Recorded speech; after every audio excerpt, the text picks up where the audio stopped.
Streaming only on Peacock, a new original comedy. Me in a punk band? We Are Lady Parts. A confused mix of hash anthems and sour girl power.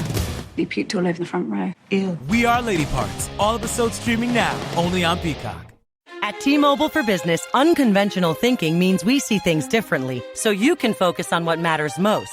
That's why we've become the leader in 5G, #1 in customer satisfaction, and a partner who includes 5G in every plan, so you get it all. Unconventional thinking is better for business. Open Signal awards T-Mobile as America's fastest 5G network USA. 5G user experience report July 2021. Capable device required. Coverage not available in some areas. Some uses may require certain plan or features. See T-Mobile.com. For JD Power 2020 award information, visit jdpower.com/awards. Hi, everyone. Welcome to the show. My guest today is photographer Michael Muller. Now, Michael has been an incredibly successful Hollywood photographer. He shot every Marvel poster and actor that you can think of.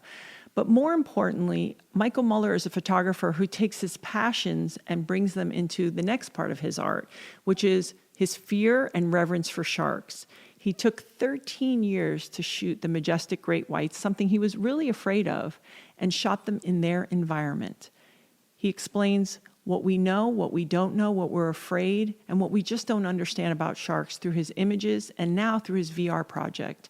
We also talk about being a creative. What's that like to take on an occupation that is unknown? It's uncharted waters. You know, how do you adapt? How do you change? He's a father of 3 daughters. How does his wife feel about him diving with the great whites? I love Michael Muller as a person. I learned so much about sharks and about him, and I hope you enjoy the conversation. Welcome to the Gabby Reese Show. It's all an experiment. Hello, Ma! Push the earth away, Gabby. Okay, so Michael Muller, I'm going to start by reading you this, okay? A great man does not seek applause or place. He seeks for truth. He seeks the road to happiness, and what he ascertains, he gives to others. And that is a quote by Robert Greene Ingersoll. I probably botched it. But when I asked your wife, because there's so many obvious things to celebrate about you, and we're going to get into that, and so many badass things, but I said, what are we missing about your husband, about Michael? And she quoted that poem, and she said that your willingness to, you know, regardless of what you were going through, always put your attention on other people or wanting to help other people was a really powerful trait of yours. Yeah, I mean, there's, you know, when I heard that quote, the first part talks about applause, and then, you know, if we're going for truth and stuff, and I could relate to both parts of it, because I think for a long time and a big part of my life, I was seeking that applause. And, you know, from a journey within, it changes and evolves into seeking the truth. But I've always had a big heart for trying to help people, planet, things, and probably should put some of that attention towards myself, which I do, not as much though. Well, yeah, I want witnessed. Well, you do a lot of things, Muller. I mean, Yeah. You have a family, you have 3 daughters, you are traveling around the world, you know, shooting and doing projects and making projects happen from scratch. But let's back up to, you know, someone growing up. Maybe you could just share a little bit of where you grew up and, you know, maybe what the expectation was going to be of you when you went out into the world.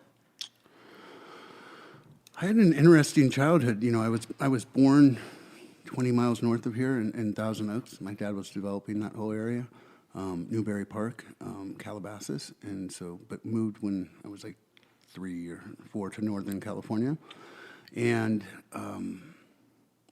was it like halfway through 3rd grade, got transferred. My dad got transferred to Saudi Arabia, so I moved to Saudi Arabia through, you know, halfway through 3rd grade, which was, you know, I went through parochial school, so Catholic school, till I was in 2nd grade. My mom had an experience in her life, yanked us out of that, put us into public school. 6 months into public school, get yanked out, moved to Saudi Arabia, go into a classroom with 17 girls and 3 boys, which wasn't bad. I got to say, I like those odds. Yeah, You're always surrounded by women. Yeah, women play a very big, pivotal role in my life. I've known, but really discovered lately. Yeah, and you know, it was an amazing opportunity. We traveled every 3-4 months around the world, went to 60 countries, you know, growing up. So, you know, but I had the dichotomy. I had a dad that was German, blue-eyed, blonde-haired, you know, math, engineer, incredibly smart, and a mom who was Native American, Portuguese, you know. Why are you trying to make me laugh? So, you know, I got a mix of both of those, you know, and the expectations of me growing up. I don't think my father quite understood me or knew what to do with me. But you know, they always were very supportive. Very supportive. I was definitely. When you say that, like, because I mean, we all go through this as parents. You think that I, for example, I'm learning. I have a daughter who speaks different language. Mm-hmm. You know, she is more heart-based and creative. And I think as a parent, initially maybe you think, oh, I'm going to make them fit into my plan. And then you go through it a little longer and you think, oh, wait a second, maybe I need to learn a new language. Do you think your dad just thought, oh, I don't speak the same language as this kid? Yeah, I mean, you know, it's also generational. He came from a way different generation than even, you know, we did, and our kids are getting from us. So I think, you know, men at that time didn't really have the tools to show their emotions and nurture in those ways. He didn't understand the artistic side. I don't think he understood or quite knew what to do with the pain that I was dealing with as a kid. And I know he saw it and wanted to, but just didn't have the capacity to. So, you know, that was a... Did your mom? You know, my mom had a different set of tools. That, you know, yes and no. I mean, you know, when you asked about the support of what struck out to me was I remember when I came home one day and I was like, I want a bike. I want to start riding a bike. Like, I want to do triathlons. And they're like, okay. And they're like, well, if we get you a bike, are you going to ride? I'm like, yeah, I'm going to ride it. I'll do it. And they're like, okay. And they went out and got me a bike and, you know, started racing and doing triathlons, you know, at a pretty young age. But that, like, stuck out to me. So they were always, you know, my dad gave me my first camera.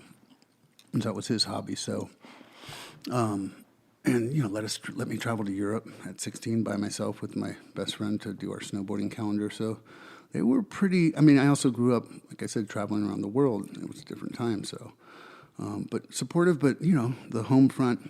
I mean, you were bringing up your daughters. I was thinking about mine, and I think, you know, as parents, we want them to protect them and have that perfect childhood and not have those traumas and the challenges. And the fact is that every kid, every person goes through that, and we can't avoid it. And I think the sooner, at least for myself, I accept that and know that I'm part of those challenges. You know, just like my parents helped shape me, I'm helping to shape them in good ways and maybe not such good ways, or ways that I'd prefer not to, but, you know, that's just part of the cycle.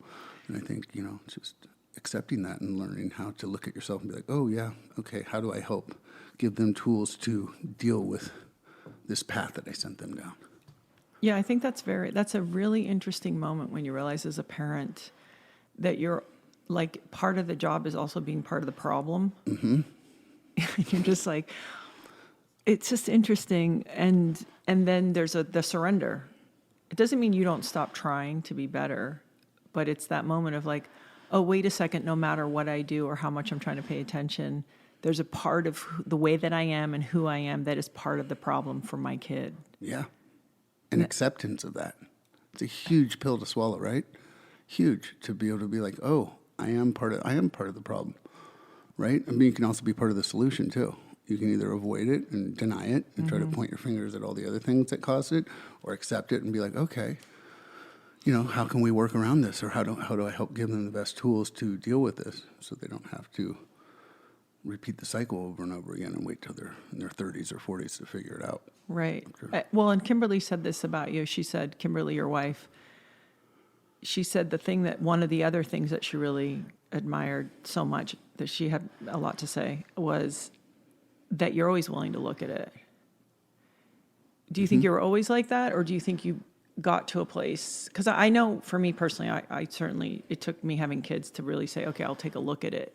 Right. Everyone else, it was their problem, meaning, oh, if you don't like it, beat it, And I think that when my kids came around, I was like, okay, I better take a look at that. Do you think you've always sort of been willing to look at it?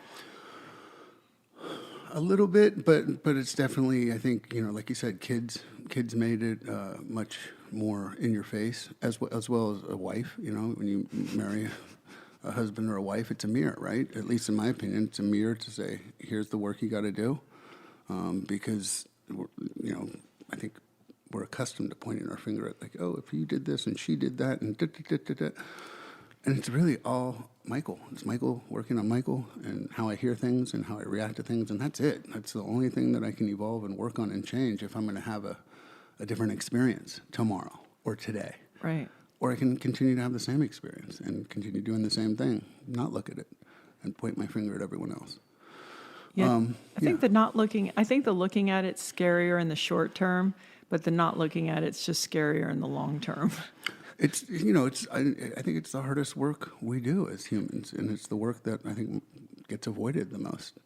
That inner work and that real brutal honesty, like, this is me, like I've heard, embracing that, your shadow self and integrating it into part of you. I think for so long I tried to avoid it, or had this shame and guilt surrounding it, instead of being like, no, it's part of me, and come out from behind, put my arms around it and be like, no, acceptance.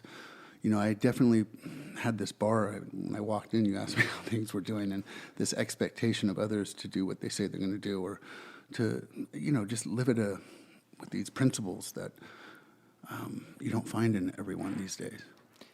And those principles, like, I feel like knowing you, that those are just innate. It seems like, I'm sure your parents helped talk about that, but it feels like that's how you're hardwired, that you have this expectation from yourself, that then obviously you'd be like, well, I said I would do this. And so when you say you're going to do that, you will. I think, what's interesting is to watch kind of all the ways that you've expressed yourself. So let's go back. So after school, tell me what you decided to do.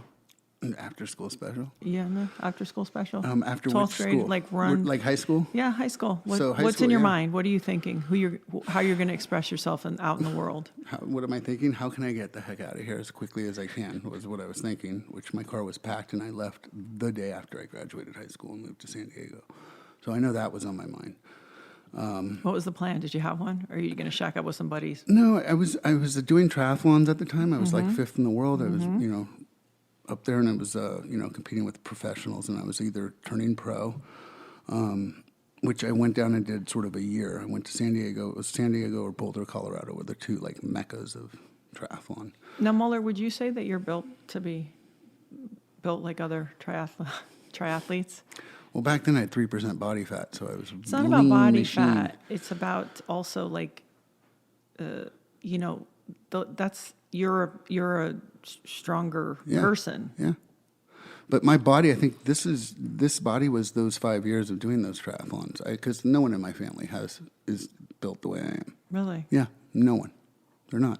What was easy for you? What was hard in the race?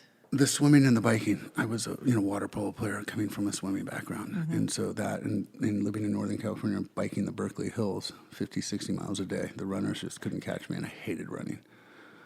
So I went to San Diego, and it was like swim, bike, and run for the next 10 years, and then what am I going to do? And, or my photography. So I'd been doing photography in high school, shooting all the big rock bands that came, and then doing the first snowboarding calendar with my friend Justin Hosnick, so I was shooting professional, like getting published. And I was like, I'm going to do photography because I don't want to swim, bike, and run for 10 more years. Yeah. And that's not a long-term plan. So I moved to Boulder for a season and then ended up coming to LA. But that was... And if someone, looks up your pictures, I mean, you've shot, a million different famous actors and musicians and covers and movie campaigns and on and on. And then, a few years back, many now, I would drive around in Malibu, and there'd be a poster on the side of the road of like a shark, like this beautifully lit shark, poster size, like randomly showing up. How does somebody who has a family, is in the system, because you say, like in the poem, seeking praise, Because I think in almost every person's time in their life, but I saw this even with Laird. When Laird got good job from the industry, hey, good job, Laird chilled out. And you don't think that's going to impact you, and you think, I'm just doing what I do and I don't care. But you had, by then, a ton of people and success saying, hey, good job, Mueller. Meaning, like, you know, you had done it and you were working and you were very successful. How do you then get into, you know, working with sharks and starting that part of the journey? Yeah, it's like that good job. That good job. I seek that my entire life. It was never enough either. You know, you can't get enough of that attaboys, you know, from people. And that's a big void to fill if you're trying to fill it with a career from, you know, outside stuff, because it's a monstrous hole that you can't ever fill. And it's exhausting trying to fulfill that with work, which I did for so many years. Like, hey, look at me, I'm good enough. I'm lovable, right? Mm-hmm. I'm lovable. Won't you love me? Look at what it... And that's what that was. For so much of it was that. And I didn't hear the good job or good boy, you know. People would say that. I mean, for so long, I mean, it took what it took to get me to the place where I didn't need to get that, or don't need that anymore, but to chill out, you know. In the animal stuff, and I've always sort of had personal projects where I didn't want a client, and I didn't want anyone telling me what to do. I just want to shoot. I want to create on my own terms for what I want. And, you know, the animal stuff came about, you know, due to the fear of, you know, being a surfer and being out here in these waters and having this belief that a shark was going to kill me every time I was sitting on my board, really. And I was like, all right, I want to go see one of these and photograph it, not knowing where that journey was going to end up taking me, but, you know, and took those steps towards my wife, who you brought up a few times. Kimberly heard me talking about the sharks and was like, my birthday was right around the time I was, you know, figuring out, and she got me a card, good for one shark trip, you know, and she'd got me car racing and other things. I never collected that. When I went down the next day, signed up, and went out into Guadalupe and saw the great whites. And who took you? I went on a charter boat, like the one and only time, with a bunch of 16 other people I didn't know. Wow. And went out and, you know, was in the cage, the first one in the cage, 6 in the morning, the shark swam by me, we locked eyes, and my life changed and set me on a whole different course. And, you know, 9 months later, I was in the Galapagos shooting an IWC watch campaign, and went down there really naive and, you know, found out what was happening to our planet, and had kids at that time. And that was when I was like, okay, this is my project. This is what I'm going to do. Yeah. So, you know, you were kind enough to take one of our daughters really wanted to go diving with sharks, and I think Laird has a very intense reverence for sharks. I think it's probably a different expression than you had prior to this relationship that you have with sharks now. I think when I say reverence, sharks aren't going to keep Laird out of the water. When Laird's in the water, he's not like, a shark's going to eat me. Right. But if he has a shark vibe, he'll get shark vibes. He'll get out of the water. You know, you've had your own experience where you're in the water and you can feel there's a vibration. Oh, yeah, I have the shark vibe. You know, especially, and like you said, and I'd love for you to share the difference. When you're on top of the water, it is so incredibly different than when you're underneath and looking at them. And so you took Laird and Reese, and something that Laird said that was really interesting was that, first of all, you could see that each shark had a different personality when you were under. Some were more shy. Some seemed a little more kind of rambunctious. Some were, you know, curious, but, you know, just the difference. And that also the eyeball. Yeah. That when they're not coming out of the water or, you know, biting something and then putting a protective sheet over the eye, he's like, you can see the eyeball. You can see the spirit of the animal. Yeah. So when you say you locked eyeballs, maybe you can, because I was just even talking to someone about this, about experiencing that with a whale. And we sort of can understand that with whales and dolphins, them looking at us and us looking at them. But maybe we don't have that understanding with an animal that we think is so prehistoric and cold, like a shark. Yeah. Well, even with a whale, I got to say, you have an idea of what it's like, and I can tell you from personal experience, and this is something like the closest to God I've ever been. I had a whale, 70-foot pregnant whale shark, slow down long enough for me to put my hand on its temple and look into its eye, which is about the size of your head. So an eyeball on a whale shark is like this big, and look into that, dinosaur's eyeball this close. And that was just like, oof, I'll never forget that moment. But yeah, so, these great whites, when we see photographs of them or we see them on TV, they have those black soulless eyes that, there was a couple of things. One is sensors on camera, like you couldn't see that detail.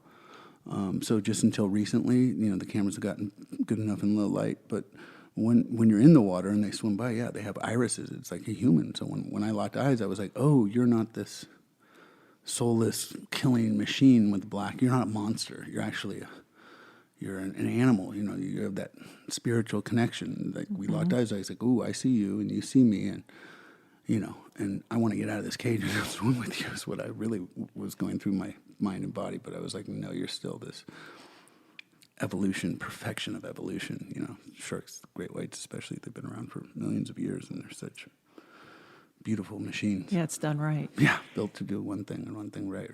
So when you go into the cage for the first time, and I always love when people face their fear. Kristen Ulmer talks about, like, if you have a kid and they go like, oh, that scares me, that we're not really supposed to say, oh, don't be scared. Are you in the mood to be scared today?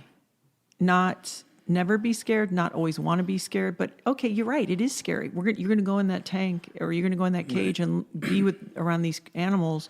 It is scary. Right. Are you in the mood? And so obviously you signed up, you were wanting to, and I guess what I'm getting at is that your willingness to look at yourself and also your willingness to attack your fears. This is the same trait, just showing up in a different way.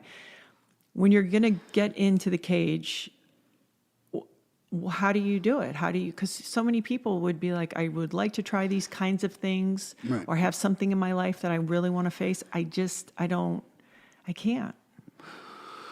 Right. Well, you can, but they're choosing not to. Yes. I like that. Don't be scared. You have an opportunity. It's like in my head, like how many times have I said, don't be scared. Don't be telling them. It's like, no, it's scary. Validating someone's, especially kids, their fear or their, like it's scared of them, Lightning. Don't be scared of lightning. Yeah. Like what they are.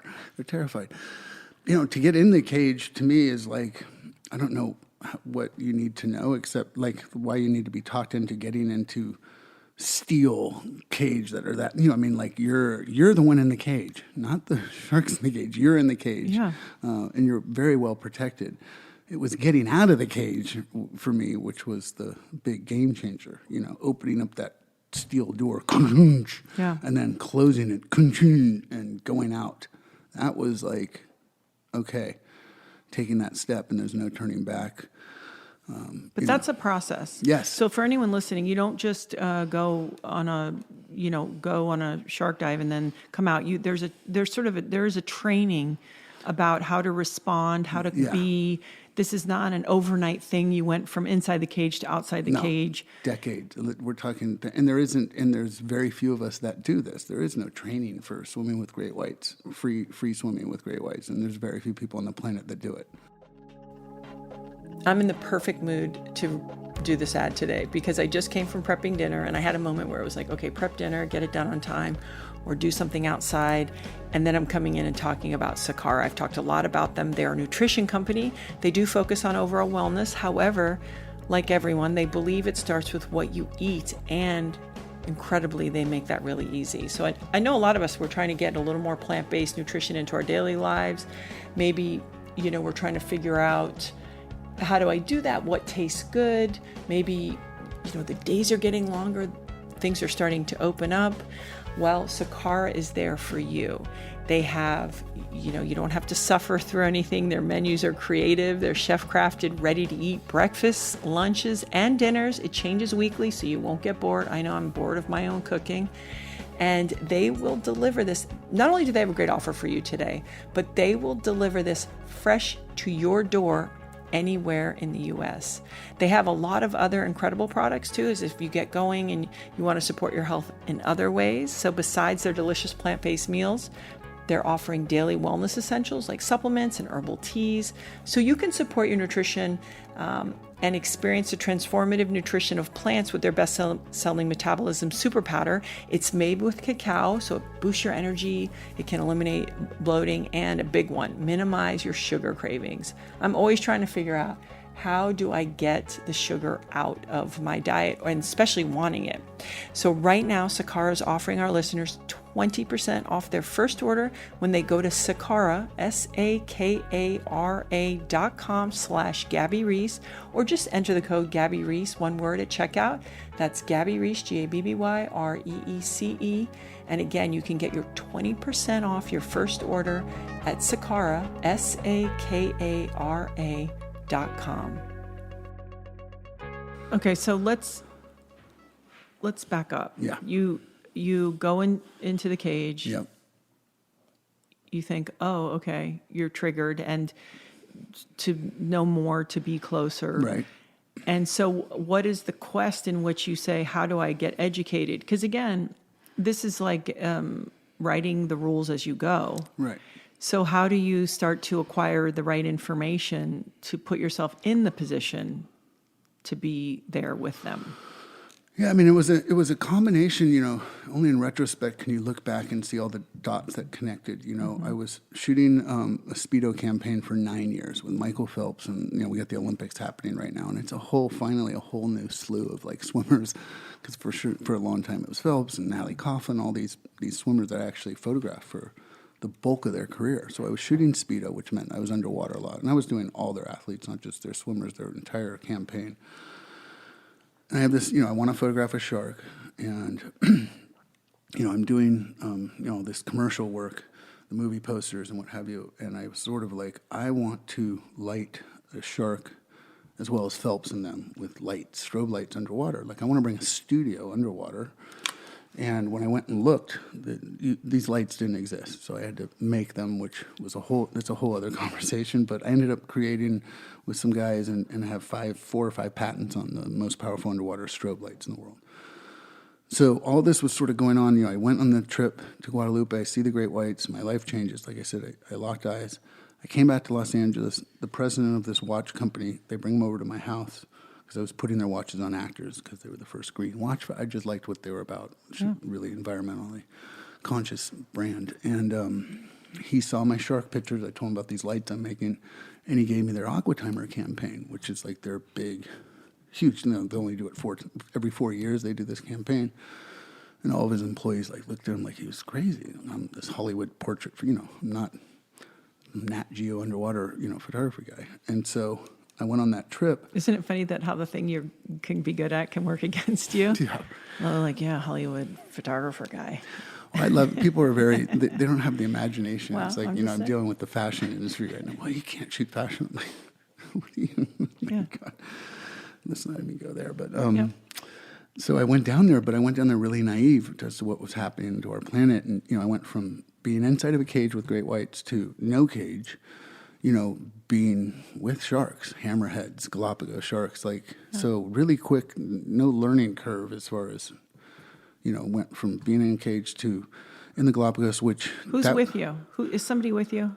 I'm with this guy, Gregoire, who's leading the expedition, 10 years with Cousteau. This guy's done every dive there, and this is the best dive spot in the world. And he literally, I was with him in a cafe in Paris. I'm like, okay, of all the dives, Russia with vodka in the line so they wouldn't freeze up. Like, this guy's done it all. And he's like, where we're going? I'm like, come on, you're just saying that. He's like, no, I'm telling you, man, this is the best dive you're ever going to do. And it really is and was some of the best diving I've ever done. But, I remember being out of a cage with like a hammerhead and a Galapagos shark circling me.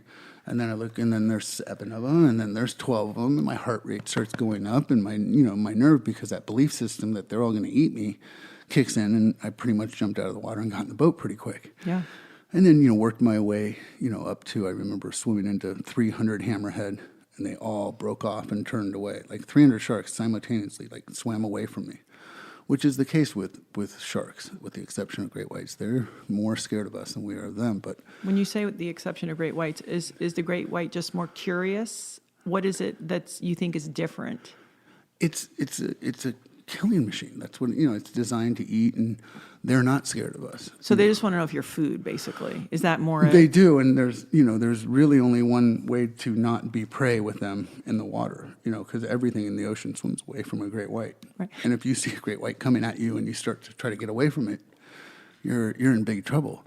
That means you have to sort of stand your own with a SUV with teeth, big, 2.5 tons of muscle coming at you, which is an experience, and it's one it's hard to even put into words. But on that trip, I remember I was up. You'll appreciate this. I was up up on the roof at night, and there was all the stars out, and I was thinking about life and what I'd learned down there, that we were killing 100 million sharks every year, which I didn't know. 100 million. And wait, there's 5 deaths a year? Yeah, What is 5 it? people 5 a year. around the world. Yeah. Yeah. And how many trillions of people are in the water every year? You do the math. I mean, Yeah, obviously there's it's- not trillions on the planet, but no, in but and out. Yeah, in and out on Right. a yearly basis. So we within kill the 100 trillion. million. Yeah, and they get 5 of us. And we have 5. And when they get those 5 of us, we put it on the news, and we. Oh, yeah. Well, we keep really, that narrative going. Well, and also, it's a little bit like crocodiles and alligators. When these animals that are prehistoric, I think they tap into some primal core of who we are, that it's like, oh, I get the system here, and I get your place on the ladder as far as the power, and like you said, the perfect design. So I think it's right, the fear and the reverence, but 100 million. Right. I think what it is that we think we own, like we're in control of Yeah, I everything. We're the know. power. We are the numero uno. Yeah. And great whites put us in our place. Sharks put us in our place because we realize we have they are above us. When you get in the ocean, they own it. We don't own it. And that's hard for us humans to swallow. So what do? Yeah, we have to kill or dominate We have to it and demonize demonize these it. animals so that Yeah. we can, feel good Justify. about it. Yeah. What is it, 3% of the ocean has been explored? Yeah, we know more about outer space than we do our own planet, Right. which is pretty wild too. This race to space, and it's like, what's down there? Okay, so you have your first dive. What Yeah. do you have special rig with you, equipment, or are you Yeah, jerry rigging it, no, or like no, what are you I doing? have brought down all these lights. I go to the Galapagos, and I'm shooting. I'm with these sharks out of the cage. I find out we're killing 100 million. I find out half the Great Barrier Reef is dead. The plastic problem, everything. And I was up on the roof, and their stars were out, and I said, I don't think my daughters are going to see some of this in 10 years. Like, I really was like, we're in trouble. And I had just seen, I was saying about connecting the dots, this exhibit called Ashes and Snow, Gregory Colbert. I don't know did you see that Absolutely. in Santa Monica? Yeah. Well, that show really had an impact on me, because I was like, okay, this guy spent a decade on this. Like, this is what he worked on. I am not doing a gallery show until I put in that type of work. Like, that really had an impact on me and my art sort of portion of my career. So Sharks was going to be that. Like, all right, I'm going to do that. This is going to be my Ashes and Snow. And I was in the Galapagos, and I said, I don't think my daughter. So that set me on the course to come back and start chartering boats and bringing out these lights and bringing out my guys and shooting sharks in a way that had never been photographed before. You go on this dive. You don't know where it's taking you. You have this understanding, because I think that a lot. I think, oh man, my kids are not going to get to enjoy this world the way we have. But you're working your day job, if you will, because that pays the bills. You have a family. How do you find the extra bandwidth? You're already busy as it is, and now and to look at it realistically, to go, hey, this is going to take several years to layer in this body of work, to understand my subject matter, to shoot them correctly, to even have the opportunity. Where do you get is it the inspiration that gives you the extra lane to do it? And then also, what's the conversation with your partner? Because it's, listen, it's dangerous. It's dangerous. It's expensive. I mean, I it was, my day job, shooting all the Marvel movies and everything was sort of financing my passion project, which, I could have a much bigger home right now, and I could have a couple more cars and all that material stuff that we spend that money on. I chose to to do on this. I had an amazing partner. Kimberly has been supportive since day one. She has warped beliefs too. It's like, you're fine. It's okay. You can swim with great white sharks, no motorcycles. Like, I'm not allowed to ride on a motorcycle, but I can swim genius, though. out of the cage with great white sharks. You do the math. I mean, yeah. Did she ever say, hey, this is sort of an interesting turn? I mean, now that we have children, now you're going to be out in the open ocean swimming with great whites? Or does she just think, okay, I trust Michael, I know him, and okay? Yeah, I think it was more the latter. And she also, I think, intuitively knew that she wasn't going to stop me, and why try and be supportive. And I have that. I mean, it's like my assistants, they weren't certified. Like, I just was like, okay, jump in, it's sort of like jump in with me. It's just like when you go into war, right? If your sergeant or whatever goes up, like runs first in, right? It's like these great leaders in battle were the ones that led. The big kings were the first one on the horse, going into battle, not sending their troops off to be slaughtered, but leading their men in. And those are the men that will lay down their lives. And those are usually the ones that won the battle. That's why we know about them. Yeah. They don't write stories about the losers. So you go from that first dive, and then do you start mapping out, like, do you only want to shoot great whites? Like, what's your, do you have a theme, or is it just sharks? I mean, it was just sharks, and it grew. I had a goal that I wanted to do a Taschen book. That was always a big desire of mine. Well, all their books are just so beautiful, right? And, so that was a goal. And on that trip in the Galapagos, I was like, oh, the limited edition is going to come in a cage. So, like, from day one, I sort of had it visualized. And I'm a big believer in sort of visualizing what you want to do or what you want to create, and then you go and take the steps to doing it. But if you don't see it, you don't know what you're wanting to create or build. So, people talk about dream boards and stuff like that.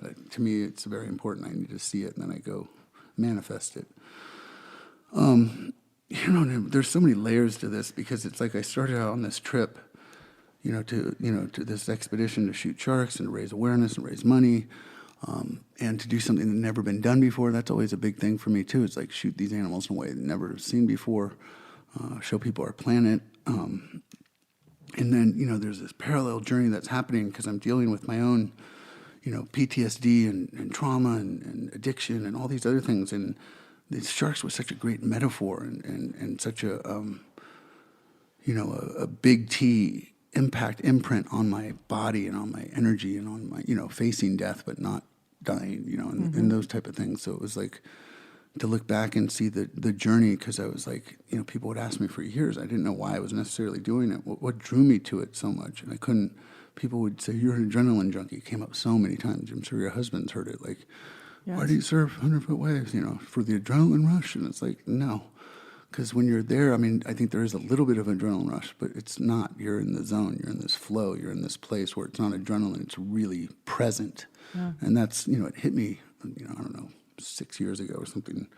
I was out of the cage, and people had been asking me that. And it was like, oh, my God, this is why I do it, because I'm really in the moment. Like, I'm not in my head onto the next job or into, how am I paying the rent? It was like right here, right now. Yeah. You have to be. And so I was like, I want this on land, I don't want to have to swim with sharks to get this. Right.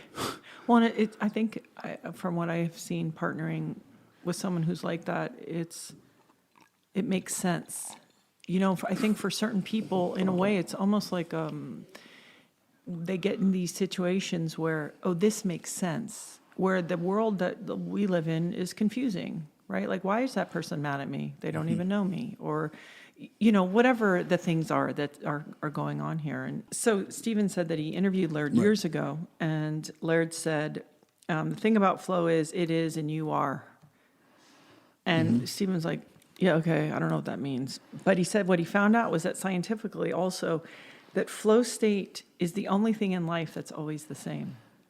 When you're in it, it's the same. And so everything else in life is different. Everything is changing. And with flow, it's always the same. And so I thought that was maybe an interesting thing when maybe, and I don't know, I feel like it's when people are seeking a North Star or something that seems fair or honest or predictable, which could even be with that, it's unpredictable, that they're seeking those moments that are all encompassing. Like when you go there, you're not, you have to be completely present and everything else kind of fades away. Yeah, 100%. Like when you said that quote that your husband said, I got it right away. Like, yeah, I mean, like I totally got what he was saying. And I think you have to be in that sort of flow, or have had been there to understand it. And it makes, that it makes total sense. And it is always there. It's just we have this thing called our brain plus our egoism, whatever X. There's a lot of names for it. We have the committee going on that keeps us from being in that state, right, on a daily basis. Which, when I said I want this experience, I don't want to have to swim with sharks to get it. And there is a way of obtaining it, and it's mindfulness, it's work, it's it's a different type of work. But I've gotten to that place, and maybe even better sometimes with my meditations and alternative ways of getting to that flow state. Let's talk about that a little, because you have you sort of have incorporated some practices. Well, first, what do you think some of the things, the number one things you were trying to unwind when PTSD and things like that? What were the things that you needed to unwind or have continued to work on unwinding to get liberated from?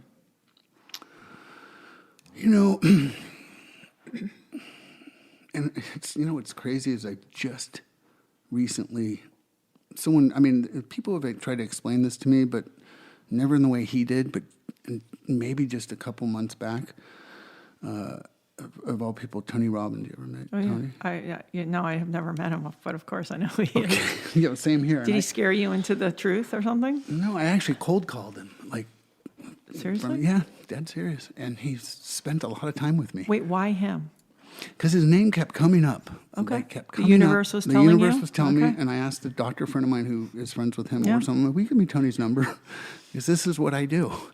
And I straight cold called Tony. I was like, hey, my name is Michael Muller. And he called me back, and he was like, yeah, well, I got to, and then, just one thing after, and I said, listen, I'm a Rubik's Cube. I don't even know where to begin. And you need new photos.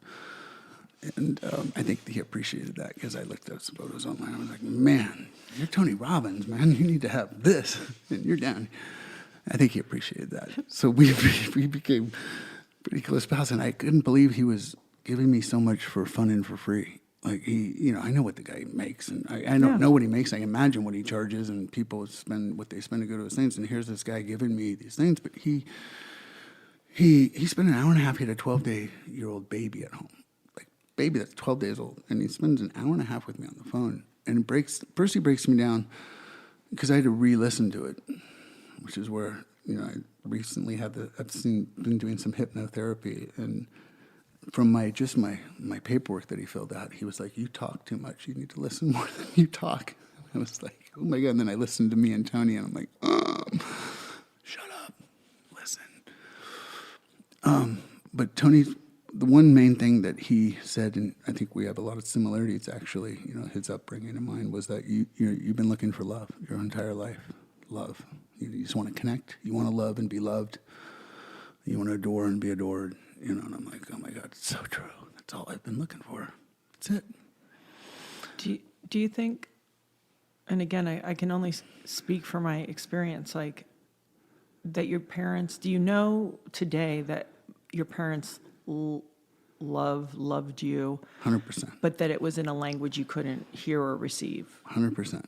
100%. No, they loved me with all with all their being. Yeah. And loved me with the tools that they had at their disposal. And that's where it gets to. Tony then said, and I re-listened to it, and I was like, oh my God, whoa. It was like the keys to the kingdom. Because I have done a lot of work in the last 20 years, a lot of work. And I looked at this, and I'm like, I can do another 20 years of work. And if I don't change these, it's all for naught. And what it was the negative core beliefs that I have about myself.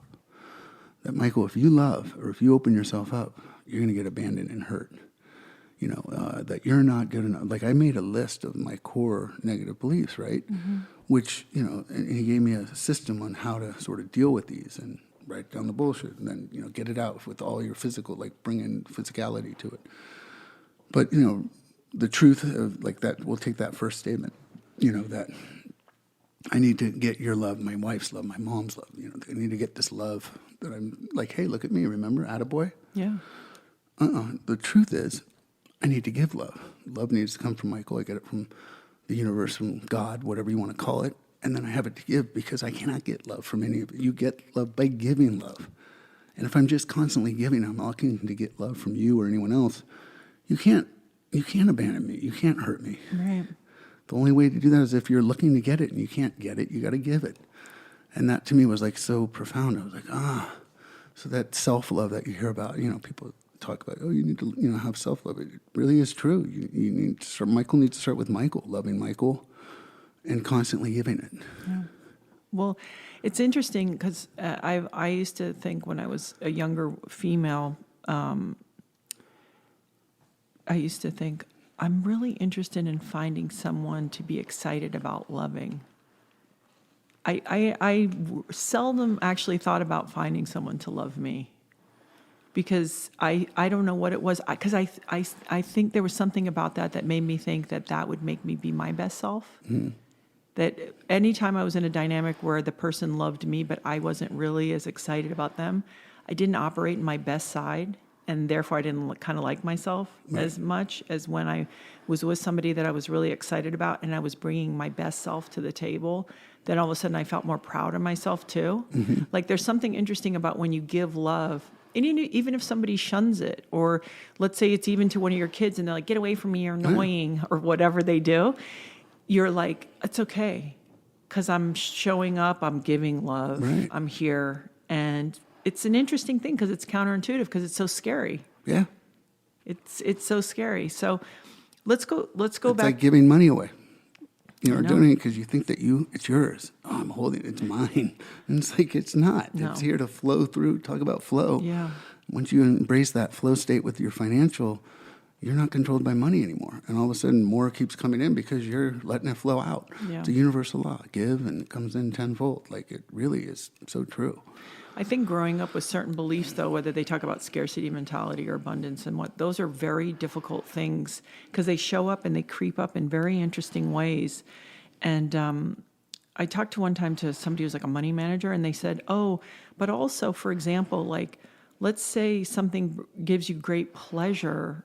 You wouldn't say, well, normally I wouldn't spend that much money on that, but it gives me so much pleasure that it's actually worth it. It's like trying to undo some of those beliefs that you have when you're young. It's really hard, and it's interesting where it shows up. He said to me, for him, it was being able to go to the restaurant and order the appetite because they grew up broke. Yeah. The appetizer and the meal. Right. And dessert. Right. Ooh. Then it was like you're going crazy. Right. So I think it's a great way to look at things because I think it shows up in love and in money, big time, both places. It shows up in religion. It shows up in everything. Yeah, it's once again, you said beliefs. It's a belief in like sharks. There's another great analogy, for me, because I faced a belief that was so real in my head that this was Jaws. It was going to kill me. Yeah. Faced it. The belief changed. My life changed. And all these other doors opened. Like, my whole world changed because of that, facing that one belief. So I'm like, wait, if I can do it with sharks, I can do it with anything. And, when you start changing, it's like our brain's a computer. It really is. You want to run on MS-DOS 9.0 or you want to be on the, brand new 15, state-of-the-art or we can write, tomorrow's the empty chapter of your life. There's so many ways of, tomorrow, today's the first day of the rest of your life. All of those silly statements, right? Yeah. But they're so true. But it does take work. You can't just think a new belief. You know what I mean? You can't just be like, well, no, I don't believe that anymore. I'm not. I'm going to be, I have abundance and forever. No, it takes pen to paper, and it takes work and mantras and work, whatever you want to call it. It takes effort. Yeah. And, we live in a society where we want everything now, and we want it quick, and we don't want to do the effort. But we want the rewards. I want the benefits. Like, how many people read these books? that say, okay, here's 5 practices. And did you do the practice? No, but I read. Yeah. I know what they are. I know what they are. And osmosis, like, no, it takes work. But when you do the work and you get the rewards in your life change, it's amazing. And it's the best work, the most rewarding work I've done in my life. I mean, forget the photos. Like, when it comes time, if I'm on my deathbed or if I have time to reflect, I'm not going to be like, oh, let me think about the movie posters or the Nike ad I shot or whatever. I'm going to be like, did you evolve? Like, when you go, like, I want them to be like, attaboy, you got to go into the next world. Yeah, you've moved You don't on have from to this. come back to do this again because you dealt with your female issues and your this issues and your that issues. I think what you're saying, though, is important. One of a golden rule definitely for life, which is we can have all the information, but if we don't have a practice in place, it doesn't mean a perfect practice. It just means a real practice that you are incorporating each day. That's in everything. That's in brushing your teeth, to a kindness practice, to a physical fitness practice, to all of those things. So I think that is a very, that's a very big. Kind of one of the rules, the golden rules of life is I think most of us have a lot of the information. We just haven't figured out or haven't dedicated ourselves to the practice.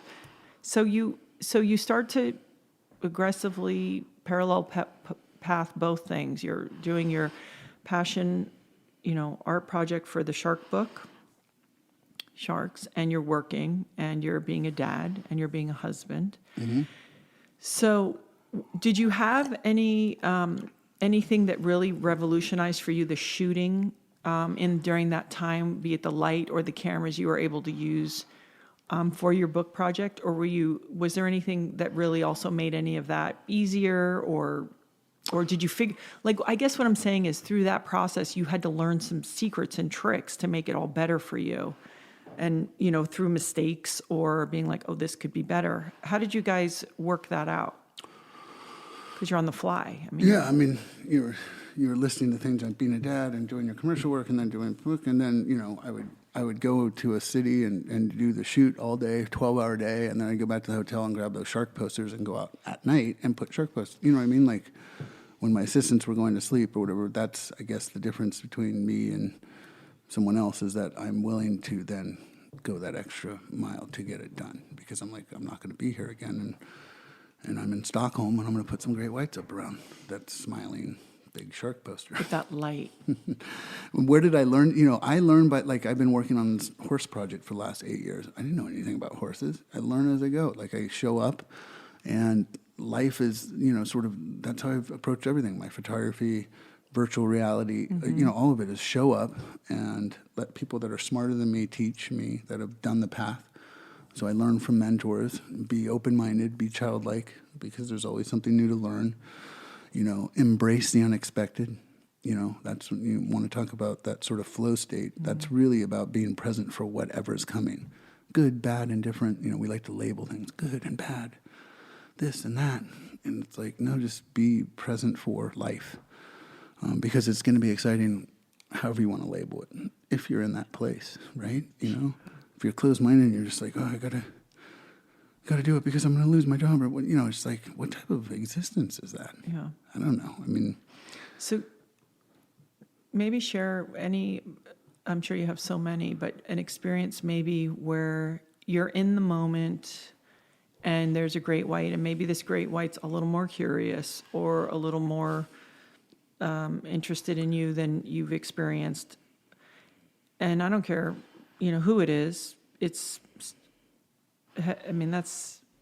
I would imagine, beyond terrifying. And you're there and okay, I have to face off. That's what I have to do. Mm-hmm. Tell me about that experience. There's only one, really, honestly, and there's one in Does the shark have a name? Yeah. No, well, it probably does, but I don't, like, all the sharks at Guadalupe have names because the great whites have markings on them. They're like fingerprints. Yeah. And in all, 60 some odd expeditions, I've spent, thousands of hours underwater. There's really only one time that I can think of where I was like, this guy's. And so that was this trip. It was Clara's first dive trip. So Clara, my daughter, my oldest, is 10 years old. She's in the cage. We're down at a 30-foot. It was during an El Nino year, so the water was so warm that the sharks weren't coming up to the surface. They were coming up, like we were bringing them up to the 30-foot cage, so 30 feet beneath the boat. And I've got a bunch of sort of influencer friends and on this boat trip that have taken an 18-hour boat ride out, and at this point haven't really seen sharks because they're only down at 30-foot. So I've got Clara, and I've got her little buddy from school. What's that conversation like with those parents? Do you know Kelly Wursler and Brad? Oh, yeah, I know. Yeah, so sure. it's their son, Yeah. Clara, Sean White's dad up on top of the cage with a GoPro. Yeah. And me and Brock and Mornay are out. And we got this male shark, this boy who's like 15 foot, like your husband. They all have different personalities. Yeah. The boys are usually the friskier, the younger the boys are testosterone. like, totally pumped with testosterone. Yeah. So we've got this boy that came up and, you know, Mornay rid it on the doors, like, you know, is riding it and it's circling us, right? And I've got this is my first time my daughter's come down the cage, and I said to her, I wasn't going to bring her down when I was going out of the cage. She's like, no, I'm fine. I'm like, okay, no matter what you see, once again, I'm projecting onto her. I'm like, no matter what you see, don't get scared. Don't be scared. Don't be scared, sweetie. Yeah, don't be. Remember earlier? Yeah. When Gabby said, don't be? So this is one of those moments I'm like, don't be scared. Even if you see a 15-foot great white that's about to eat your dad's head off. So this boy shark comes around, and we have this all on his dad's GoPro, filmed it all. And the shark's coming by, and it's like where you are, and it turns right at me. So here I am, and you see this all. And I lower my camera, and my eye to eye like this. And Mornay told me after when we got, Mornay's like my mentor, and he's the shark guy, the guru, I guess I moved my head like this much forward. I leaned into it, which challenged the shark. So the shark's coming at me, but it looks like it's going off to the side, right? Like it's going to go by me. Yeah. And right when it gets here, Clara's 10 feet behind me in the cage watching all this. The head goes like this. And right when the head just starts doing it, you see me go and give it a little tap by its gills. And the thing just takes off down to the deep, like just is gone. Because one thing, they don't get touched. Nothing goes up and touches a great white. So the minute you touch a great white, it's like, ah! Yeah. And the gills, why? Sensitive? Well, because you've heard, I'm sure, and before, like if a shark hit it in the nose, right? Yeah, no. You've heard that, right? I've heard it, yeah. I never believed that. This is what happens after you hit it in the nose and the mouth comes. Yeah. So, no, right on the side of its, on the face, and gave it a little love tap, and it was gone. And in retrospect, had I not done that, because it's illegal to be out of the cage, and we weren't permitted at this time. And a boat showed up like 2 minutes later with all the park rangers with the cameras out, and they caught us out of the cage without a shark. And the fine was a lot of money. Really? And had that shark been in there, it would have been crazy. Yeah, so that was the one time, that was the one boy. And it's actually in my book, it's like the fourth photo. You see Clara in there, little Clara, and this big shark head. And Mornay's got nothing in his hands, and he's just doing this with the shark going by. It was what it was, but that was like the only time that I've had a shark sort of aggressive at me. Well, maybe a shark being aggressive is like, hey, what's up? Yeah, exactly, totally. Like, it was just like the only time I've ever had to physically exert, and sort of. Besides the lessons of facing something that really made you afraid. And by the way, when you go surfing now, do you still think about sharks below, or what's the reframe for you? Well, I have the mojo, the juju, like you said, your husband, like the vibes. I'll be out here and it's cold or whatever, and I feel it. Like I feel the sharks. I'm like, is it time to go in? Like no. I mean, that's an option. Yeah. But I don't go in. What I do is I do the odds, and I'm like, okay, Michael, you are more likely to win the Super Lotto twice than whatever you're feeling right now acting on you. And it's not going to come and bite you because you're So that's what I usually do, and it goes away because it really is the statistics are like you're more likely to win the Super Lotto twice, not once, twice. So I'm like, yeah. But it is, when you're on the surface, it's a vulnerable place. Like when I'm under, I can see if I have a mask on and you have good visibility, you have an opportunity to do something about it. And when you're on the surface, they're ambush predators, right? I was going to say, so sometimes when you're shooting, if you're a little bit lower, it's actually I don't want to say the word safer. I don't want to use the wrong word, but it's a better possibly place to be than being when you're up at the surface because of this, right? Well, when you're up on the surface, first of all, I mean, like if you're a surfer, you've seen, I'm sure, on Yeah. the TV where they look like it looks like a seal and Seal, what have you. But yeah. when you're on the surface, if your head's on above the water, you can't see what's coming. And by the time you ever did see it, it's too late. They're coming at 25 miles an hour, and they are ambush predators. So great whites, not tiger sharks, not bull sharks, just great whites, because they have the girth, they have the speed. They knock their prey. You know, they hit it and sort of stun it, Yeah. and then they come back and finish off. That's what they do with seals, and that's what they try to do with us. So when we're out of the cage, you know, we're like, our heads are on swivels. You'll see the video footage, and it's like this, because there's a, 15-foot, 18-foot, whatever shark right where your cupboards are. Yeah. And I'm not, once we have eye contact, that shark's not going to turn and come at me. Like, Really? yeah, no, where our heads are like this, because eventually I'm going to look down and then I'm going to see one coming at me and the tail's going, woof, woof, woof, and it's coming 25 miles an hour right up to me. And I have to turn head on. So the shark's coming up, and then I turn head on and swim towards it. And the minute you start swimming towards it, the shark's so smart, nothing swims towards it. It's like, I don't like you. That's something not natural Yeah, for me. and it banks off and does a 180. Now, doing that for the first time, or being told to do that, Yeah. goes against everything. But you know what's so great about those moments is, in a way, the only choice you have is the choice. Mm-hmm. So it's not like you think, oh, I can get away. So I think what's so great about that's like those moments in life where you have no choice but to do the right thing, because there's so much pressure, and it's like there's no other option. Mm-hmm. That's an incredible moment. Incredible moment. It's a game. I mean, there's only one right choice. It makes in those we have how many experiences like that in life? 2, Right. 3, 1, who knows? But it's like, this goes against everything, and it's the only thing I can do. Right. And it overrides everything. Right. I mean, it's Well, pretty then the astounding. payoff is it happening, it working the way, that I'm still here and I've done it, hundreds of times. And why you always hear though that, okay, so bull shark, because they have a lot of testosterone, they say they're aggressive. Hammerhead, tiger. What are maybe just some of the traits? Because tigers, I mean, they're a little bit aggressive, aren't they?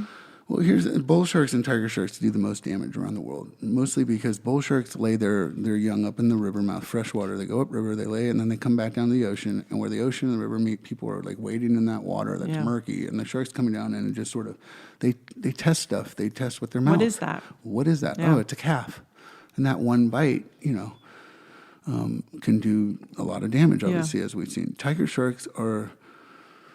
They're sort of like the pit bulls of they eat, they eat tires. You find license plates in their stomachs and tires and, front dashes of cars. Like, they just eat everything. I mean, they have hacksaw teeth. So they're the sharks that rip into turtle shells. They can cut a turtle shell in half. Like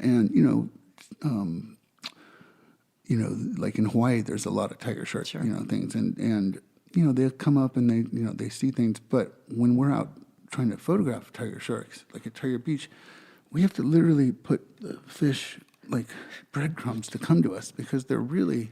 They don't want to worry. They don't want to... Once again, it's also, if you're on the surface swimming and present and the shark comes up, then they're going to do it. When you're down, they see you, that you're... It's just a different ballgame, so...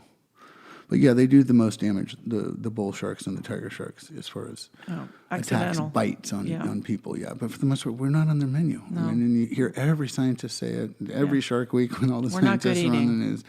No, we're like skin and bones. Yeah. They want blubber.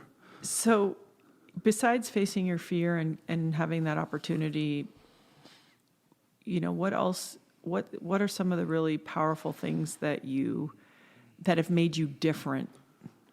How have you come out of this process different? I mean, I think I've come out of it different,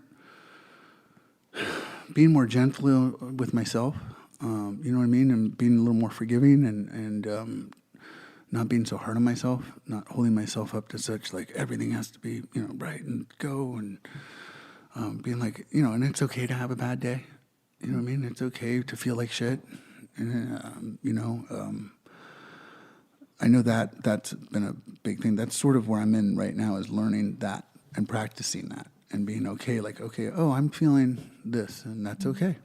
Don't try to change it, because, I'm a big changer. I don't like the way I'm feeling. Let's change it. Let's, And I guess now you would call do that you just- escapism, right? Because you're not wanting to deal with. So would you just let it pass through now, or what do you do? No, you acknowledge it first of all. You got to be aware of it. And being aware is that self-awareness of knowing, what's triggering it, what's happening. Maybe I'm just hungry. But that's sort of that's one. I mean, you and your husband's ice and heat thing was such a great pivotal thing in my life because. I've had a lot of physical challenges that I've dealt with, which are so tied to emotional stuff, which I've heard for years. Back pain's tied to emotional. I'm like, yeah, right. You don't live with this. Once you start doing a lot of the emotional work, it's amazing how much of that back pain gets relieved. It's easy for me to talk about and want to share with you Laird Superfood and our products that we have because it's something that started in my kitchen with my husband, Laird Hamilton, about 6 years ago. It started with our organic coffees and creamers. They're vegan. We've got turmeric flavored, original unsweetened if you're trying to avoid sugars, cacao if you're like me and I want that chocolate. We've got Peruvian coffee. It's organic, high altitude, low acidic, but we've also expanded our line. We've got things like greens, hydrate products, and something I'm really excited about that's new, a rest and renew product for those of you like me who have a hard time sleeping, or we've got an immune boosting product that you can just put in your water, very easy to just take on the go. All the ingredients you can read, they make sense, and we've got a great offer for you today. All you have to do at checkout is punch in Gabby, Gabby 2021, all one word, and you'll save 20% at lairdsuperfood.com. So there is a little, knowing you, it's like, in a way you do, it seems like that has been something that you've put more on the back burner, which is like kind of really, really taking good care of yourself. It feels like in the last few years you've done better about bringing that to the forefront. Mm-hmm. Did you just get in so much discomfort that you had no choice? Or did you finally go, you know what, I'm busy, I'm traveling, I'm on planes all the time, but I have to figure out this way to balance this out? Yeah. Because you're hard, you're really physically hard on yourself. Yeah, and I mean, it takes, getting older and hitting your 50s, and, I think, like they say, sick and tired of being sick and tired, mm-hmm. and just, like, I can't live like this isn't sustainable. And, finding out stuff about myself, like I'm a weird, diagnosis, because I have, like, bipolar 2 without the depression, which it's sort of hard to have bipolar 2 without the depression side, but I don't get those real deep depressions. Mm. But I definitely have the mania. I remember calling Andrew Huberman, who and is a dear friend of mine, knows me real, and I'm like, Andrew, because I did DSM-5 for the first time, which is sort of, ADHD, all that sort of things, and I was like, no, that's me, runs out of 10, always positive, and I'm like, and he's like, I was like, I run at 10, because Michael, you don't run at a 10, you run at 11. Yeah. And I'm like, great, well, I want to go to a 9. But, anyways, and I tried the medication route, and it was like, when the mood stabilizer kicked in, that was like the worst 2 weeks of my life. Is it apathy, or what happens there? A lot of times, you hear that, like, people just kind of get indifferent about everything, or... What's that? With the mood stabilizers, or what did it... Yeah, it was like you're not happy and not sad, you're just boom, and then this fire that I have for life turned into a Bic lighter. Yeah. Like I didn't have that, and I was like, no way, I'm not doing this, and I tried another form, another type of medication, and then I'm like, you know what? If I know now, it's like being aware, like, oh, that's what this is. So I'm in a manic place right now, or I'm in, I'm experiencing this. So you need to do some more work about, like, grounding work or meditation, or slow down, take better care of yourself, whatever it may be. And so, because I was like, I know that I can I've lived with it for 50 years without medication, now at least I can have some more tools to deal with it and know what it is. Right. So, and that's that self-discovery sort of thing of learning what makes Michael tick, Huberman said, he said, that he learned a really valuable lesson from you, Andrew Huberman. He said that one time, and you've seen him lately. I mean, he was always working quite a bit, and it feels like he's working even more now, right? He's doing public education, if you will. And he said that he made some comment out of the side of his head, like, oh, I'm so busy, or at work is so much. And he said you said something to him that changed the way he thought about it forever, which was that it was such a gift to be busy and to have options and to have opportunity, and never to say that. And so he says anytime he gets where he's almost moving to that place of like, I'm feeling a little overwhelmed, or like I'm too busy, or I have too much work, he says that he hears you, Right. and that it's the gift. Yeah. And so I think that that's something you naturally have, that really is obvious, where I've never heard you say, oh, I'm so busy. It's like you, I think that's like why you attack everything so much. 'Cause it's like, oh, here's another opportunity. Here's another chance. Here's another gift to do something that is cool or important to me, or even, telling stories about the sharks. So how many years did it take for you to compile the images you needed to do your book? Well, it took I remember going to Benedict with maybe 10 years into it, or 11 years into it. And at the time I was like, it was going to be a great white book, because a great white's the coolest shark, Yeah. And then he was like, how many species are there? I'm like, 550. He's like, well, how many cool sharks? How many cool sharks are there? And it's German. That's in a bad German. Of course. Yeah. But how many cool And I'm Mula. Let's see if I can hook the Mula. How many cool sharks are there? And I'm like, 20, 30, well, go shoot those. I'm like, okay, well, I'm going to need 2 or 3 more years, and I'll go out and shoot those at the level of, which is why when I started my horse book, I was like, it's going to be an Arabian. And then I'm like, he's going to be 20 pages in. He'll be like, this was the same horse. I thought it was a horse book. So I broadened it out to horses. I learned my lesson.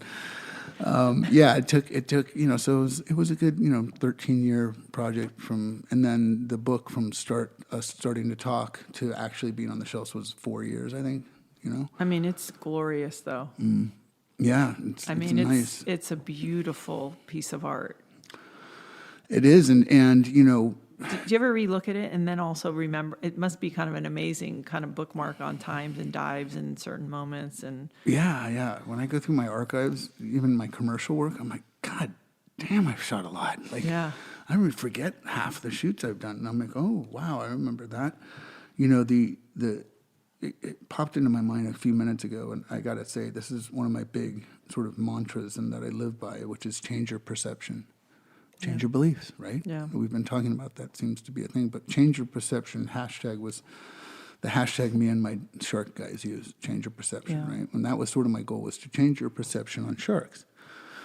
And I really realized that the book didn't do that. Photos didn't do it. I mean, you might say those are beautiful photographs, but it didn't change your thinking that you're still scared of sharks. Is that what led to the VR project? That's what really, led to it. That, and then TV doesn't really change your perception. But what I saw changed people's perceptions, including my wife, who did the 18-hour boat ride and went down, and she cried. I'm not kidding, like tears out of her eyes. I can't believe how irresponsible I'm going to die. And it's not going to be you, it's going to be me, the wife of White Mike, and our kids are going to be without parents. Like literally went there. She went yeah. I just went there. And we're in our little cabin on the boat, and I'm just like, okay, it's going to be fine. And so she went down on the second dive, was out of the cage, not swimming with fins on, but on standing on top of the cage, and ready to jump on the back of the shark and grab the dorsal fin and swim off. That's how comfortable. That's how fast she thinking. changed her perception. Yeah, and I saw that with everyone. Most everyone I brought out on the boats. And when you got there and you saw the sharks, that's when the perception changed. Well, I'm like, I can't bring everyone out on. So when VR came along, and I was in my head, I was in LAX. On my way to Antigua, and I'm like, wait, VR, it's a ball of cameras I put on a pole. I'm bringing you with me on the dive. Yeah. That might work. And I put my horse project on hold, and because at that point I was sort of done with sharks. I'm like, okay, 15 But the years technology, I think, because you've been you've worked on this for a minute, but I feel like the technology actually finally just caught up to really, be able to do justice to the project. Yeah, I mean, I feel like I'm still a couple years too early. Like VR hasn't really picked up the way I think it will be at some point in the future when Apple comes out with a real thin light goggle or there's glasses. Like, remember the Oakley blades? Yeah, sure. Imagine when the screen's that thin and you can put it on and be like that. Yeah. Which will happen eventually. People are going to shop and do their things, with avatars and all that good stuff. But, I have all this IP that I feel like I'm a few years too early. But, when people watch it, they're like, that's what VR was made for. Like that was cool because it's experiential. And I realized also by watching other people's VR, it's like you can't just put eye candy up, even if it's the coolest eye candy possible. If you don't have a story to engage people, they're going to be bored in a minute or two. So, I had one of my closest friends who's an actor, and I went to it for. He's like, just keep it personal, tell them about your journey, make it and I sort of did that throughout the series, and it's exciting to bring out and put out in a way because not everyone has a headset. I was going to say, so explain how exactly this all works. Well, I mean, it was there was a whole other, I was like, okay, I want to do VR. And I got to make a proof of concept. So I got to go out and shoot this because I think it's going to be cool, but I got to go do it to raise any type of money or show. So I went down and I met Andrew Huberman 2 days. Like I got back from Antigua and he said, okay, they all want to meet you, the production company. I'm like, okay, great, let's start setting it up. And then 2 days later, Huberman called me out of the blue. It's like, hey, we're interested in your shark work. Were you scared of sharks? Yeah. And now you swim without a cage, nothing? And I'm like, yeah. And he's like, well, what you've done in the neurology space, like the free climbing, you've rewired your brain, and we want to bring you up and study with you because we want to use VR technology to help people with PTSD and anxiety. I'm like, Andrew, I'm starting a VR project right now, and I have PTSD. And he's like, no way. So we ended up partnering up, and I brought 5 of his scientists out, and they let me go out of the cage, film it on the only way to shoot at that time, really to shoot VR underwater with 6 GoPros. Oh, yeah. So my takeaway going back was, 1, I'm not shooting on GoPro, so I got to make a whole new camera system that doesn't exist because that's not how I'm making this. Right. And I need to raise millions of dollars in the next couple months, or I have to wait a whole other year because it's animals and they're migratory. So I got back and cut it together, and I put it on. I'm like, oh, my God, this is amazing. Like, people with the checkbooks are just going to whip out because this is the coolest thing I've ever seen. And that's not what, Facebook, no one was putting money into VR like that, especially into, sort of video content. And then... Right, like if it was a game somehow. Yeah, if it was a game, and I understand because the VR that people were putting out, they were putting a camera on a stick. Yeah. And you see enough of that crap, and you're like, well, this sucks. And my chiropractor, Dennis Colanello, who's another life changer, he's been a very good spiritual guide, physical guide with me.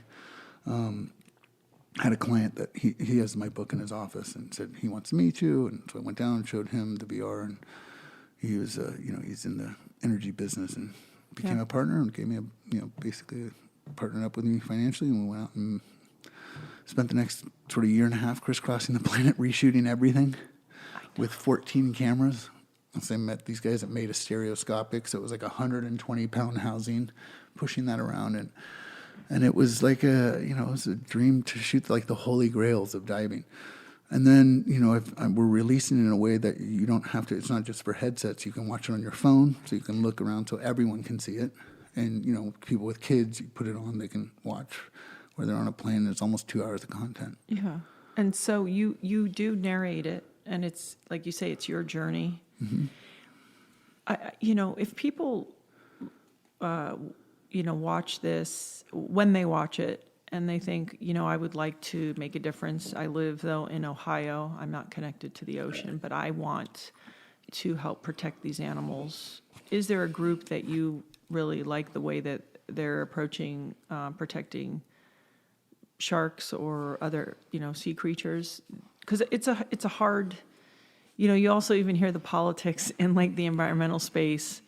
Is there a group that you really are connected with? Yeah, there's a few of them. I partnered for this project with Wild Aid in Parlay for the Oceans. Wild Aid really champions animal rights all around the world, and different, not just sharks, and they do ivory and rhinos and you name it. And they are a big presence in China, a big presence here. You go to LAX, at the airport, you'll see their billboards up everywhere about trafficking animals. And then Parlay for the Oceans, Parlay TV is really focused on the plastic issue, alternatives, and getting companies to think outside the box and committing to, less plastic or plastic-free. And then there's, there's just a bunch of amazing Sea Shepherds and Oceana and a bunch of other organizations out there that are great. But those are the two I partnered with for this. And, that's the thing, being in Ohio or some state that's landlocked, you still have a lot of opportunities to help impact the ocean because of the choices of stuff you buy there or what you can do with your computer these days, and lobbying and getting a group together, getting petitions together to, call your senators and your representatives and say, hey, vote on this shark finning bill. There's just ways that you can help. Don't let where your geographics keep you from doing something, And I think, so you said all these years ago you were, thinking about your girls and that the world, they may not get to experience it this way. Do you feel more hopeful, or does it feel the same? How is your perspective that you've been, sort of entrenched in this in a real way for so many years? How has that impacted your perspective? I know that I grew up with Cousteau planted that seed in me, watching that stuff on TV and being like, oh my God, that exists, that's out there. And, kids are really jacked into technology these days, and that was sort of like, okay, and they're not going out to nature like I think we did as much as, as kids. So I'm bringing nature to them, through electronics. I'm actually hopeful these kids, at least from my experience I think that's all I have is mine with my kids. Yeah. And my daughters and their friends, who I watch and listen to, are very conscious and very pissed at us and the planet they're inheriting. And I think they're very active and have this little device in their hands that allows them to connect to other kids throughout our country, throughout the world in ways we couldn't have. And I think that my hope, and I think that they are going to solve and deal with a lot of the issues that we are handing off and dropping in their laps. Yeah.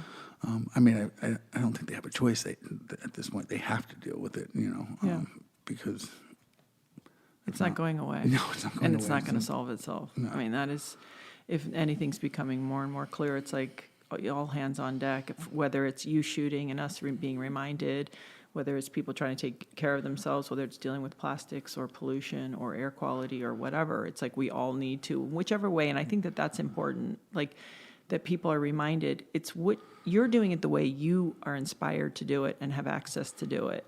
And that could be different than the way someone else does it.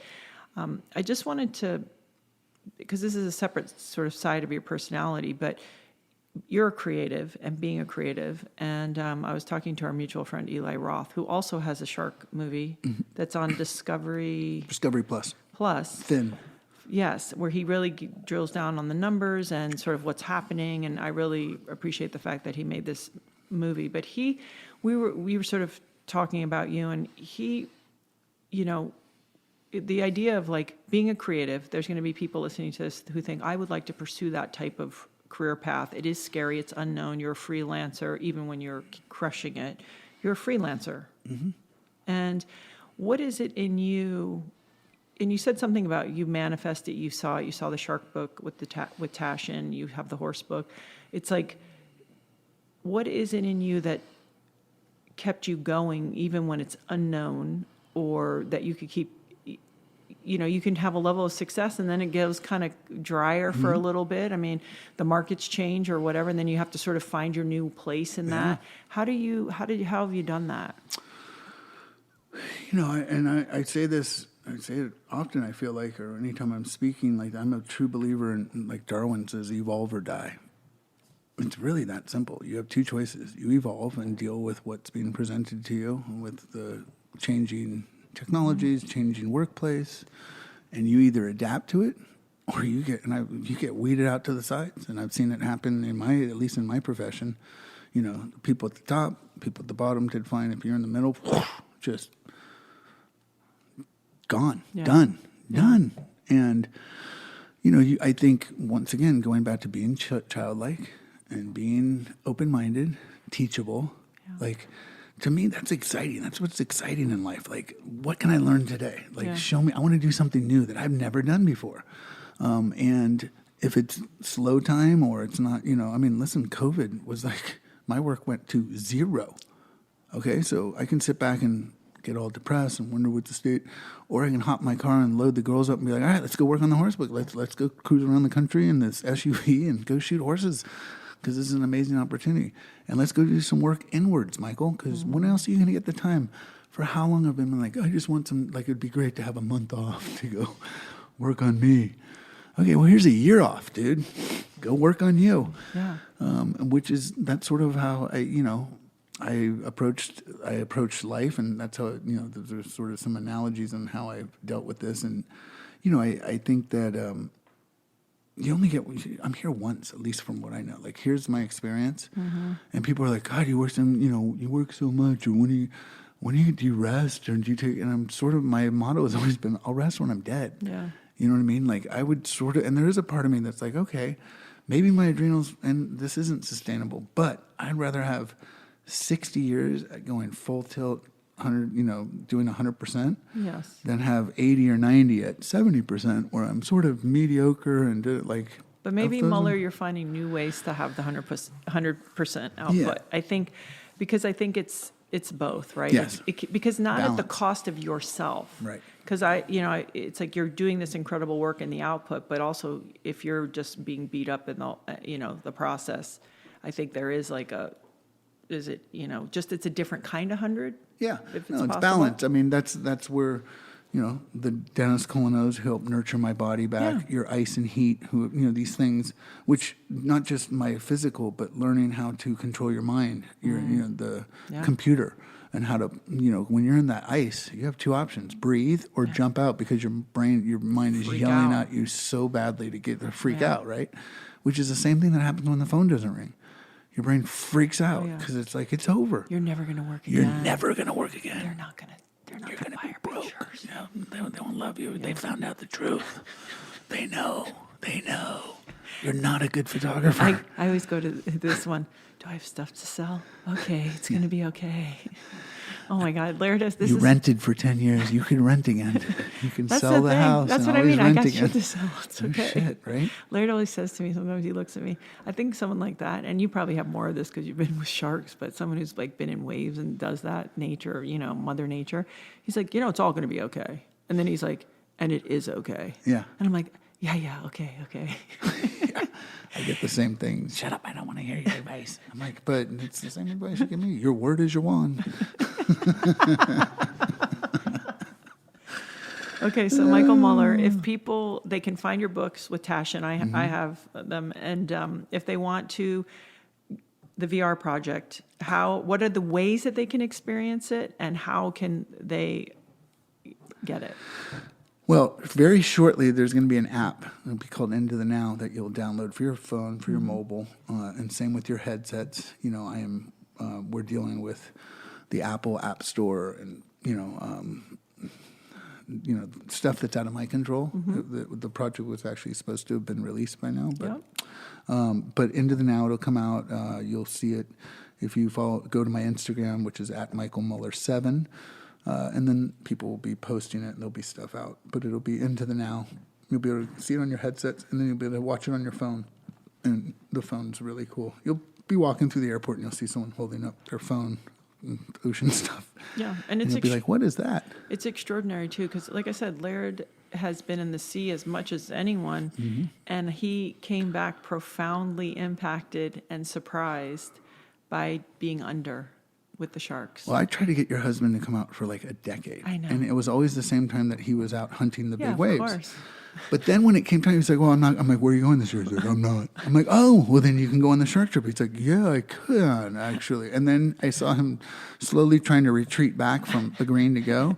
And thank God for your daughter, because she's like, no, he's going. Yes. I'm making him go on this trip. I'm like, good. Well, listen, our children make us, do things. I mean, you have 3 daughters and a set of twins, which is, that's.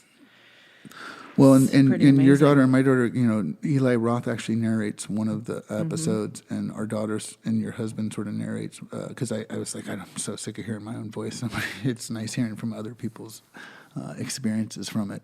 The Great White Trip, which was really cool, and it was such a pleasure to have your husband out there, and he spends more time than anyone under and on the ocean. Like, it's not like, well, as much as anyone. I'm like, your husband, he's out there right now somewhere. He totally is. Totally I tried to is. get him a haircut today. It didn't happen. He's like, yeah, right. So, Michael, I really appreciate the work you do, and I appreciate, for people listening, we joke that your nickname is the Silverback, because you are just A gorilla. just the intensity. It's so beautiful to watch, and we just really appreciate you. Thank you. I appreciate you having me on.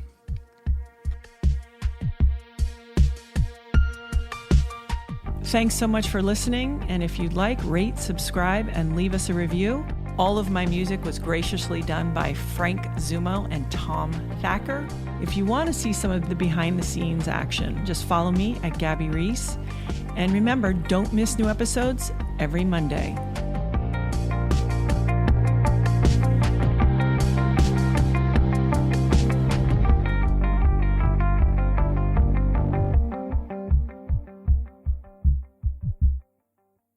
Whatever you're funny, Peacock's got it exclusively. Stream classic sitcoms like The Office, Parks and Recreation, and 2.5 Men. Plus, catch Peacock original comedies like AP Bio and Saved by the Bell. For all your exclusive comedy faves, go to peacocktv.com and get started. Looking for a foundation that can multitask as well as you? Maybelline's Fit Me Matte and Poreless Foundation is it. What does it do? More like, what doesn't it do? It's oil-free and non-comedogenic, so it won't ever clog your pores. It controls shine for a full 12 hours. It refines your pores so your skin looks smooth and perfected. It's lightweight and breathable, so your skin will never feel heavy or cakey. And it comes in 40 shades. 97% of women found their perfect shade. It's obvious why Fit Me Matte and Poreless is America's #1 foundation. Buy yours now in a bottle or pouch at Amazon.com.